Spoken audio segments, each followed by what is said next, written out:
Welcome to this video. इस video में हम बात करने वाले हैं ब्लड ग्रुप्स के बारे में कि ह्यूमंस में डिफरेंट ब्लड ग्रुप्स किस टाइप्स के होते हैं और उसके क्या क्या टाइप्स हैं। तो देखते हैं। यहाँ पर हम देखने वाले हैं कि जो ब्लड ग्रुप्स है ह्यूमन में, वो मोर देन 30 ब्लड ग्रुप्स अभी तक डिस्कवर हो चुके हैं ह्यूमन के अंदर। तो ये जो ब्लड ग्रुप का 1% टू अदर पर्सन जो डिफरेंस आ रहा है, क्योंकि हमें अच्छे से पता है या मेडिकली भी ये प्रॉब्लम है कि हम एक ब्लड ग्रुप को दूसरे ह्यूमन में नहीं चढ़ा सकते, नहीं ट्रांसफ्यूज़ कर सकते। तो इसमें प्रॉब्लम क्या है? तो यहाँ पर क्या होता है कि जो हम हमारी ह्यूमन ब्लड में जो हमारी आरबीसीज होती हैं, रेड ब्लड सेल्स, इनकी सरफेस पर, रेड ब्लड सेल्स के सरफेस पे क्या होते हैं, कुछ ग्लाइकोप्रोटीन, ग्लाइकोलिपिड्स प्रेजेंट होते हैं। जो इसकी आउटर सरफेस है, जो प्लाज्मा मेम्ब्रेन है, इस मेम्ब्रेन के बाहर यहाँ पे क्या होते हैं, सरफेस प्रोटीन्स प्रेजेंट है। अब ये सरफेस प्रोटीन क्या करते हैं, ये सरफेस प्रोटीन्स ब्लड ग्रुप को डिसाइड करते हैं, ब्लड ग्रुप को डिसाइड करते हैं। उस ब्लड ग्रुप के डिफरेंस की वजह से यहाँ पे क्या होता है कि एक पर्सन का ब्लड ग्रुप दूसरे पर्सन के ब्लड ग्रुप से वेरी कर जाता है। ठीक है, यहाँ पे डिफरेंस आ जाता है। तो हम देखते हैं कि जो एंटीजन्स प्रेजेंट है आरबीसी की सरफेस पर, उन आरबीसी की सरफेस पर जो प्रोटीन्स है, उन्हें हम कह रहे हैं एंटीजन्स। ये हमारे जो सरफेस प्रोटीन्स हमें दिख रहे हैं, ये हम कहते हैं इन्हें एंटीजन्स।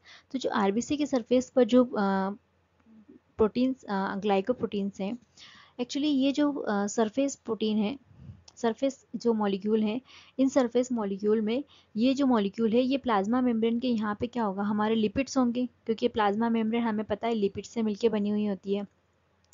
प्लाज्मा मेम्ब्रेन यहाँ पे क्या होती है, लिपिड से मिलके बनी हुई होती है। ठीक है, तो यहाँ पे लिपिड्स की जो ये सरफेस है, इस लिपिड की सरफेस पर यहाँ पर आउटसाइड, जो आउटसाइड है, यहाँ पर ये प्रोटीन प्रेजेंट है, सब्सटेंस प्रेजेंट है। तो ये यहाँ पर क्या हो सकता है, ग्लाइकोलिपिड्स हो सकते हैं, ग्लाइकोप्रोटीन्स हो सकते हैं। यहाँ पे ग्लाइकोलिपिड्स हो सकते हैं एंड ग्लाइकोलिपिड्स हो सकते हैं, ग्लाइकोप्रोटीन्स हो सकते हैं। हम इसको ग्लाइकोलिपिड्स और ग्लाइकोप्रोटीन क्यों कह रहे हैं, क्योंकि यहाँ पे जो प्रोटीन्स हैं, लिपिड्स हैं, वो ग्लाइको मतलब यहाँ पर शुगर या कार्बोहाइड्रेट से कंजुकेट होंगे, शुगर या कार्बोहाइड्रेट से यहाँ पे कंजुकेट होंगे। ठीक है, ये जो स्ट्रक्चर है, ये यहाँ पर लिपिड से जुड़ा हुआ है, और ये जो जुड़ाव है यहाँ पर प्रोटीन और ग्लाइकोलिपिड्स और ग्लाइकोप्रोटीन के फॉर्म में हो सकता है। अब अगर हम देखें कि ये जो आरबीसी की सरफेस है, मेजर हमने देखा कि यहाँ पे 30 से ज़्यादा ब्लड ग्रुप ह्यूमन के अंदर डिस्कवर हो चुके हैं। बट क्या ये सारे ही मेडिकल प्रॉब्लम क्रिएट करते हैं, या फिर मेडिकली जो हमें डिजीज़ होती हैं उनमें प्रॉब्लम क्रिएट करते हैं? क्योंकि जब एक पर्सन से दूसरे पर्सन को ब्लड ग्रुप चढ़ाया जाता है, तो इम्यून सिस्टम की वजह से यहाँ पे प्रॉब्लम कॉम्प्लिकेट हो जाती है। तो क्या ये सब सारे के सारे ब्लड ग्रुप रिस्पॉन्सिबल है? तो इसमें मेनली जो कैटेगरी है ब्लड ग्रुप सिस्टम में, वो है ABA blood group and RH blood group system. तो यहाँ पे दो जो मेजर ब्लड ग्रुप सिस्टम है, ये बहुत इम्पॉर्टेंटली फंक्शन प्ले करते हैं आरबीसी और ब्लड ग्रुप के अंदर, और यही हमारे इम्यून सिस्टम रिस्पॉन्स के लिए रिस्पॉन्सिबल होते हैं। तो हम ये देख रहे हैं यहाँ पे हमारा एक एंटीजन ये है, ये एंटीजन ए है, ये एंटीजन बी है। अब हम यहाँ पे देखते हैं कि आखिर स्टार्ट करते हैं एबीओ ब्लड ग्रुप से। तो एबीओ ब्लड ग्रुप हमारे अंदर बना कैसे? तो एक्चुअली क्या होता है, जो हमारी आरबीसी है, जब आरबीसी बन रही होती हैं, तो इसके जो क्रोमोसोम नंबर 9 है, हमें पता है हमारे अंदर 23 पेयर ऑफ क्रोमोसोम है। तो उसमें से जो हमारा 9th नंबर का क्रोमोसोम है, वहाँ पर एक जीन प्रेजेंट, वहाँ पर जीन्स प्रेजेंट होते हैं। उस जीन्स के पास डिफरेंट टाइप के अलील होते हैं। ठीक है, तो यहाँ पर एक होगा अलील ए, अलील बी एंड जीरो अलील, जिसको हम ओ अलील कहते हैं। तो ये अलील जो है, यहाँ पे एक सब्सटेंस बनाएगा। ठीक है, यहाँ पे एक सब्सटेंस बनाएगा जिसको हम ए एंटीजन के फॉर्म में ट्रीट करते हैं। यहाँ पे जो बी वाला बनाएगा, बी एलील, इसको हम बी सब्सटेंस के वो यहाँ ट्रीट करते हैं। और जो ओ जीरो वाला है, ये ना तो ए बना रहा है ना बी बना रहा है, इसलिए हम इसको ओ या जीरो की तरह ट्रीट करते हैं। तो अब देखते हैं कि यहाँ पे जो जीन्स है, ये किस तरीके की मॉडिफिकेशन इस आरबीसी की मेम्ब्रेन पे कर रहे हैं, जिसकी वजह से हमें डिफरेंस दिख रहा है। तो हम यहाँ पे देख रहे हैं कि ये जो हमारा लिपिड है, ये जो मेम्ब्रेन क्या है, ये मेम्ब्रेन का हमारा लिपिड है। ठीक है, ये हमारा मेम्ब्रेन लिपिड है आरबीसी का। तो अब ये मेम्ब्रेन के प्रेजेंट है, और मेम्ब्रेन के बाहर, मेम्ब्रेन, ये हमारी आरबीसी की सरफेस हो गई, और इसके बाहर ये हमारा स्ट्रक्चर प्रेजेंट है, जो जिसको हम क्या कह रहे हैं, ओ एंटीजन। तो ये एक्चुअली हमारा क्या है, बेस एंटीजन, जिसको हम एच एंटीजन कहते हैं। ठीक है, ये सब में कॉमनली मिलेगा हमको। जब हम आगे स्ट्रक्चर में देखेंगे तो हमें पता चलेगा। यहाँ पे देखो एक ग्लूकोज लगा हुआ है, ग्लूकोज के बगल में गैलेक्टोज लगा हुआ है, फिर ग्लूकोज लगा हुआ है, और फिर यहाँ पे ग्लूकोज लगा है, गैलेक्टोज लगा है, फिर यहाँ पे एन एसिटाइल ग्लूकोजामाइन का मॉलिक्यूल लगा है, और फिर गैलेक्टोज लगा है, और उसके ग्लूकोज के ब्रांचिंग पर फ्यूकोज लगा हुआ है। तो ये जो हमारा पूरा मॉलिक्यूल हुआ, ये structure glucose, galactose, N acetyl glucosamine, galactose and fucose, ये जो मॉलिक्यूल हमारा एच एंटीजन हुआ। ठीक है, ये हर आरबीसी पे प्रेजेंट होगा, हर इंसान, हर ह्यूमन के आरबीसी पे प्रेजेंट होगा। ये वाला बेसिक स्ट्रक्चर सब केस में प्रेजेंट होगा। ठीक है, सब केस में। अब हम देख रहे हैं कि जो बी टाइप वाला है, यहाँ पे हम देख रहे हैं कि जो ए टाइप वाला है हमारा, ए टाइप वाला, तो इसमें क्या स्ट्रक्चर में चेंजेस हो रहे हैं। कोई ए अलील है, ठीक है, ए अलील है यहाँ पर। ये ए अलील क्या कर रहा है, एक एंजाइम को कोड कर रहा है। ठीक है, एक एंजाइम इसने बनाया, और उस एंजाइम में क्या करा, इस बेसिक स्ट्रक्चर पर हमने देखा कि यहाँ पर ये जो हमारा ग्लूकोज है, फिर हमारा गैलेक्टोज है, फिर एन एसिटाइल ग्लूकोजामाइन है, फिर गैलेक्टोज है, और इसने क्या करा, इस बेसिक, ये जो हमारा बेसिक स्ट्रक्चर था, ठीक है, ये इतना हमारा बेसिक स्ट्रक्चर था जो हमारा एच एंटीजन है, जिसको हम ओ कह रहे हैं। ठीक है, वो हम बाद में कहेंगे, पहले हम इसको एच एंटीजन कहते हैं। अब इस एंजाइम में क्या करा, इस एंजाइम में यहाँ पे N acetyl galactosamine basic extra add कर दिया। ठीक है, तो ये एक नया एंटीजन बन गया, जिसको हम क्या कह रहे हैं, ए एंटीजन कह रहे हैं। ठीक है, दूसरी तरफ हम देखें तो यहाँ पे क्या हो रहा है, एक बी अलील है, और बी अलील क्या कर रहा है, एक बी टाइप के एक एंजाइम को बना रहा है, और वो एंजाइम क्या कर रहा है, इस बेसिक स्ट्रक्चर पर यहाँ पे कोई अदर मॉलिक्यूल को जोड़ दे रहा है। और इसने किसको जोड़ा, गैलेक्टोज को जोड़ा। और जब यहाँ पे बेसिक में इसने गैलेक्टोज को जोड़ा, तो ये हमारा बी एंटीजन हो गया। ए में, बेसिक में ए एलील ने क्या जोड़ा था, एन एसिटाइल ग्लूकोसामाइन, तो हमारा ए एंटीजन बना। तो हम यहाँ पे देखते हैं हमारे ब्लड ग्रुप यहाँ पे क्या हो गए, 4 टाइप के हो गए। ऐसा ब्लड ग्रुप जिसमें ना तो ए ए अलील है ही नहीं, बी अलील भी नहीं है, तो ए एंटीजन, ये एंजाइम बनेगा ही नहीं, बी में भी ये एंजाइम बनेगा ही नहीं, तो यहाँ पे सिर्फ बेसिक स्ट्रक्चर रहेगा। तो ये दोनों ही नहीं है, तो हमारा क्या हो जाएगा, जीरो ब्लड ग्रुप, जिसको हम ओ ब्लड ग्रुप भी कहते हैं, क्योंकि यहाँ पे अल्फाबेट्स यूज करे गए हैं, तो इसे भी अल्फाबेट के फॉर्म में ट्रीट किया गया है, तो हम इसे ओ कहेंगे। तो यहाँ पर ओ ब्लड ग्रुप में हमारा क्या हो रहा है, सिर्फ एच एंटीजन प्रेजेंट है। देखो हम यहाँ पर सिर्फ बेसिक एच एंटीजन प्रेजेंट है। लेकिन जैसे हम ब्लड ग्रुप ए की बात कर रहे हैं, तो क्योंकि ए अलील ने ए एंजाइम कोड किया, और उस एंजाइम में क्या कर रहा है, यहाँ पे एन एसिटाइल गैलेक्टोसामाइन एक्स्ट्रा लगा दिया, तो उसकी वजह से हमारा एच के साथ एन एसिटाइल ग्लूकोसामाइन ऐड हो गया, जिसकी वजह से हमारा ए एंटीजन बन गया। बी में हम देख रहे हैं, तो बी एंजाइम ने क्या किया, यहाँ पे गैलेक्टोज ऐड कर दिया बेसिक स्ट्रक्चर में। ठीक है, तो यहाँ पर बी हमारा ब्लड ग्रुप हो गया। और मान लो किसी ह्यूमन बींग में यहाँ पर ए और बी दोनों प्रेजेंट है, ये एंजाइम भी है और ये भी है। ठीक है, यहाँ पर ए बी वाले में ए भी है और बी भी है। ठीक है, तो ए भी है और बी भी है, तो दोनों ही अपना अपना स्ट्रक्चर बनाएंगे। इसने एच एंटीजन पर एन एसिटाइल गैलेक्टोजामाइन जोड़ दिया, और इसने एच एंटीजन पे गैलेक्टोज जोड़ दिया, तो दोनों ही एक्सप्रेस होंगे, और दोनों ही एक्सप्रेस होंगे जो हमारे बेसिक पर एन एसिटाइल गैलेक्टोजामाइन भी एक्सप्रेस हो रहा है, और गैलेक्टोज भी एक्सप्रेस हो रहा है, दोनों ही एक्सप्रेस हो रहे हैं। तो अब यहाँ पे क्या हो रहा है, हमारे पास क्या हो रहा है, बेसिक हमारे पास 4 ब्लड ग्रुप यहाँ पे बन के आ गए। A B O blood group system में, ABO ब्लड ग्रुप सिस्टम में हमारे पास यहाँ पर 4 ब्लड टाइप से, मतलब ह्यूमन के अंदर ये चारों ब्लड ग्रुप, जो ह्यूमन पॉपुलेशन है पूरे अर्थ पर, उनके अंदर बेसिक ये 4 ब्लड ग्रुप देखे ही जाएंगे। तो अब देखते हैं कि हम नेक्स्ट में देखते हैं, तो यहाँ पर अब हम देखते हैं कि क्यों एक पर्सन का जब मान लो कोई ये पेशेंट है, ठीक है, मान लो इसे कोई डिजीज हो गई है, या इसे ब्लड की ज़रूरत है, ठीक है, या फिर कोई एक्सीडेंटल केस है, तो इस पर्सन को जब बाहर से ब्लड की ज़रूरत पड़ेगी, इस इंसान के सर्वाइवल के लिए यहाँ पे क्या करना होगा, इसे बाहर से ब्लड चढ़ाना होगा। ठीक है, तो कोई ना कोई सर्वाइवल के लिए यहाँ पर इसके रिलेटिव्स यहाँ पर ब्लड दे सकते हैं। ठीक है, या फिर कोई अननोन डोनर यहाँ पे ब्लड दे सकता है, क्योंकि जब ब्लड बैंक से यहाँ पर ब्लड आता है, ठीक है, यहाँ पर हम बात करें तो ब्लड बैंक में क्या होता है, डिफरेंट टाइप्स के हमारे पास ब्लड स्टोर रहता है। ठीक है, बहुत सारे हम ब्लड डोनेट करते हैं। ठीक है, तो यहाँ पे ए ब्लड ग्रुप हो सकता है, बी ब्लड ग्रुप हो सकता है, ए बी ब्लड ग्रुप हो सकता है या फिर ओ ब्लड ग्रुप हो सकता है। ठीक है, तो ये जो हमारे हैं यह क्या है, हमारे डोनर ब्लड ग्रुप है। ठीक है, अब इस रेसिपिएंट का भी तो कुछ ब्लड होगा। ठीक है, ये जो हमारा रेसिपिएंट है, इस रेसिपिएंट का ब्लड ग्रुप क्या हो सकता है, हमारा ए हो सकता है। ठीक है, हमें बी हो सकता है, ए भी हो सकता है या ओ हो सकता है। ठीक है, इस रेसिपिएंट का भी चार, मेजरली चार टाइप्स हो सकते हैं, कुछ भी हो सकता है इन चारों में से। यहाँ पर भी डोनर का चारों में से कुछ भी हो सकता है। तो अब हमें क्या होगा, हमें इस रेसिपिएंट के ब्लड को टेस्ट करना होगा। ठीक है, ये जो हमारा रेसिपिएंट है, इस रेसिपिएंट के ब्लड की क्या करनी होगी, टेस्टिंग करनी होगी। और जब इस रेसिपिएंट के ब्लड की यहाँ पर टेस्टिंग होगी तो इस टेस्टिंग से हमें पता लगेगा कि इस इंसान का ब्लड ग्रुप क्या है। ठीक है, उस अकॉर्डिंग इसे ब्लड दिया जाएगा बाहर से। मान लो इसका ब्लड ग्रुप यहाँ पर बी है। ठीक है, तो बी में इसके क्या क्या चांसेस हो सकते हैं, इसको ब्लड ग्रुप ओ दिया जा सकता है और बी दिया जा सकता है। ठीक है, यहाँ पर। ठीक है, ऐसे करके हम यहाँ पे पता करते हैं कि इस रेसिपिएंट को ब्लड ग्रुप कौन सा दिया जाना चाहिए। ठीक है, इसकी टेस्टिंग के बाद। और जब भी ब्लड बैंक में ब्लड आता है तो ये जो सारे ब्लड ग्रुप को स्टोर किया जाता है तो इनकी भी पहले क्या होती है, टेस्टिंग होती है। ठीक है, टेस्टिंग करने के बाद इनको क्या किया जाता है, लेबल कर दिया जाता है। ठीक है, ये ब्लड ग्रुप क्या है, लेबल्ड है।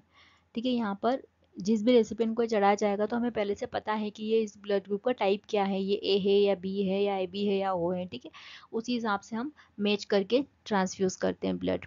तो हम यहाँ पे देखते हैं, मान लो जो हमारा रेसिपिएंट है, ठीक है, रेसिपिएंट का मान लो ब्लड ग्रुप ए है। ठीक है, तो क्या क्या इन चारों में से कौन सा ब्लड ग्रुप इस ए को दिया जा सकता है। ठीक है, इन चारों में से कौन सा ब्लड ग्रुप ए को दिया जा सकता है। क्या ए एंटीजन को सेम ए एंटीजन वाला ब्लड ग्रुप दिया जा सकता है, हाँ बिल्कुल दिया जा सकता है। क्योंकि इन दोनों के केस में क्या होगा, इसकी आरबीसी पर जो ए टाइप का एंटीजन है वो सेम इसके आरबीसी पर भी ए टाइप का एंटीजन है। ठीक है, तो ए बी क्या होगा, यहाँ पर सेफ होगा। ठीक है, मान लो यहाँ पर ए इसका एंटी रेसिपिएंट का है, क्या हम इसे बी दे सकते हैं, देने वाले का जो आरबीसी है उस पर बी एंटीजन है। ठीक है, और यहाँ पर ए एंटीजन है। ठीक है, तो एंटीजन क्या है, बिल्कुल डिफरेंट है। तो यहाँ पे क्या होगा, एंटीबॉडीज प्रेजेंट होगी और डोनर के अंदर क्या होगा, एंटीबॉडीज होगी। ठीक है, डोनर के अंदर एंटीबॉडीज होगी, डोनर के अंदर भी एंटीबॉडी होगी और रेसिपिएंट के अंदर भी एंटीबॉडीज होगी। ठीक है, इन दोनों में क्या होगा, यहाँ पर एंटीबॉडीज होगी और ये एंटीबॉडी क्या करेगी, दोनों के अगेंस्ट रिएक्शन करेगी। तो ये बिल्कुल भी सेफ नहीं है। मान लो डोनर का ब्लड ग्रुप ए बी है। ठीक है, ए बी, तो क्या हम इस ए वाले को चढ़ा सकते हैं, नहीं चढ़ा सकते। क्यों नहीं चढ़ा सकते, क्योंकि ए एंटीजन तो दोनों का कॉमन है, लेकिन देने वाले का बी एंटीजन एक्स्ट्रा आ रहा है और इसके पास नहीं है वो चीज़। तो क्या होगा, यहाँ पर इसके प्रोटेक्शन के लिए उसके लिए अगेंस्ट एंटीबॉडी बना के रखेगा। ठीक है, तो ये इसके लिए सेफ नहीं होगा। क्या हम ओ वाला ब्लड ग्रुप ए को दे सकते हैं, हाँ इसको बिल्कुल दिया जा सकता है। क्योंकि जो ए है इसके सरफेस पर क्या है, ये तो ओनली एज एंटीजन है।